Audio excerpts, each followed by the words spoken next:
এটি তো সালমান আগা একটি অভদ্রচিত কাজ করেছেন। আগা বোঝানোর চেষ্টা করেছেন যে তিনি বলটা তুলে হাতে দিতে চেয়েছেন। মিরাজের এই কাণ্ডটাই কি কালকে ক্যারি করবে পাকিস্তান? মেহেদী হাসান মিরাজ গতকাল একটি রান আউট করে, সালমান আগাকে রান আউট করে মারাত্মক বিতর্কের মধ্যে পড়েছেন।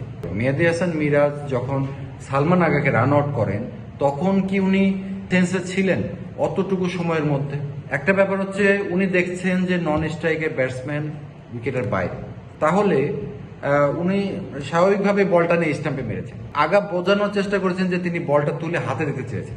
স্ট্রাইকে ব্যাট করছিলেন রিজওয়ান, উনি বলটা খেলেছেন, আগার গায়ে বলটা লেগেছে, তো মিরাজ স্বাভাবিকভাবে বলটা তুলে মেরে দিয়েছে। কিন্তু এখানে একটা ব্যাপার হচ্ছে সালমান আগা বলটি হাতে ধরতে গিয়েছেন, কিন্তু মিরাজ তার আগে বলটা নিয়ে স্টাম্পে মেরে দিয়েছেন। এখন ভদ্রতা নিয়ে একটা প্রশ্ন উঠেছে। ক্রিকেটীয় দৃষ্টিকোণ থেকে, আইন থেকে এটি মিরাজ সঠিক কাজ করেছে, কারণ অতটুকু সময়ের মধ্যে ওই মাথায় ওটা আসবে না যে আসলে এটা ক্রিকেটীয় ভদ্রতা না ভদ্রতা না। সে দেখছে নন স্ট্রাইকের ব্যাটসম্যান ক্রিজের বাইরে চলে গেছে, তাকে রান আউট করতে হবে। কিন্তু সালমান আগা যেটা ম্যাচ শেষে করলেন, ম্যাচটি পাকিস্তান জিতেছে, 1-1 সিরিজ রয়েছে। কালকে মিরপুরেই তৃতীয় এবং শেষ ওয়ানডে রয়েছে বাংলাদেশ এবং পাকিস্তানের এই ম্যাচটি। কাল যে জিতবে তারই ট্রফি। কিন্তু সালমান আগা কালকে নো লুক হ্যান্ডশেক করেছেন, মানে এটি একটু অপমানজনক। মিরাজ কিন্তু ক্রিকেটীয় দৃষ্টিকোণ থেকে কোনো ভুল করেনি, কিন্তু সালমান আগা কালকে খেলা শেষে যখন হাত মেলাতে গেলেন তখন তিনি হাত মেলালেন না মিরাজের সঙ্গে। এটি তো সালমান আগা একটি অভদ্রচিত কাজ করেছেন। পাকিস্তানের যারা সাবেক ক্রিকেটার, রমিজ রাজা, মহসিন, যারা লেজেন্ডারি কমেন্টেটর বা ধারাভাষ্যকার বা বিশ্লেষক রয়েছে, তারা তুলোধুনো করছেন মিরাজকে।